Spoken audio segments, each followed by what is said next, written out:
राशियों के अनुसार शनि का ये गोचर हो रहा है मीन राशि के अंदर, वो क्या प्रभाव दे सकता है, उनकी संभावनाएं बताने की कोशिश कर रहा हूं। डरने की कोई जरूरत नहीं है, किसी प्रकार को डर को मत पालिएगा, ठीक है। अब आपकी राशि कौन सी हुई, मान लीजिए मेष राशि। कैसे पता लगेगा आपको, अपनी कुंडली खोलो और जहां चंद्रमा बैठे हैं वो आपकी राशि है।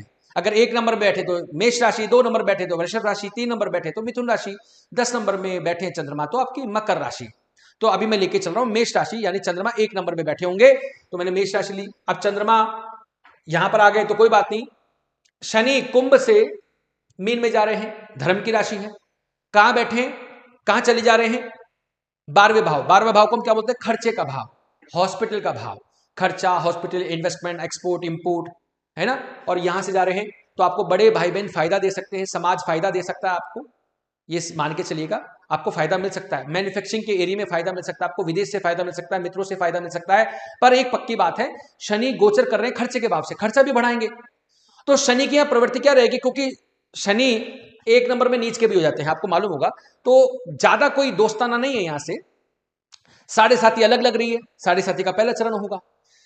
तो शनि यहां खर्चा बढ़ाने की कोशिश करेंगे, धन को कम करने की कोशिश करेंगे, भाग्य को कम करने की कोशिश करेंगे। धन को कम, भाग्य को कम, खर्चा बढ़ाने की कोशिश करेंगे। तो समझ जाओ टीचर क्या बोल रहा है, समझ जाओ। अगर वो धन को कम करने की कोशिश करना है तो आपको मेहनत ज्यादा करनी है, अपनी भावनाओं पर कंट्रोल रखना है, अपने खर्चे की प्रवृत्ति पर कंट्रोल रखना है। अगर आपको कोई खर्चा हो तो उसको इन्वेस्टमेंट में डाल दीजिए। अगर कोई खर्चा कर रहे हो तो अपनी लग्जरीज पे खर्चा मत करो, आप इन्वेस्टमेंट कर दीजिए उस पैसे का। तो आप अपने खर्च करने की प्रवृत्ति पर अंकुश लगाइए, मेहनत को बढ़ाइए, क्योंकि तीसरी दृष्टि मेहनत पे पड़ रही है, वो है आपका धन भाव। तो धन को थोड़ा कमजोर करते हुए नजर आ रहे हैं, रिश्तों को थोड़ा कमजोर करते हुए नजर आ रहे हैं। तो अगर आपको ऐसा है, पहले से पता लग गया, मैं तो पहले से बता रहा हूं, तो आप शांत हो जाइए, बोलो ही मत कुछ भी। घर में अगर कोई पंगा भी हो रहा है तो शांत रहो ना, शांत शांत रहने से चीजें आगे बढ़ जाती हैं, निकल जाती हैं, बड़ी चीजें छोटी में निकल जाती हैं। शांत रहिए, कर्म पे ध्यान दीजिए, मेहनत कीजिए, छोटे लोगों का सम्मान कीजिए, गरीब वर्ग का को की सेवा कीजिए। धर्म पर दृष्टि पड़ रही है, धर्म को आगे बढ़ाइए, अपना पूजा पाठ जो करना है वो करिए, हनुमान जी की उपासना कीजिए, अपने गुरु का अभिवंदन कीजिए, उनका सम्मान कीजिए, और उनके चरणों को छुइए, अगर हैं तो, नहीं है तो उनकी फोटो के चरणों को छुइए, ठीक है। धर्म की यात्रा कर सकते हैं।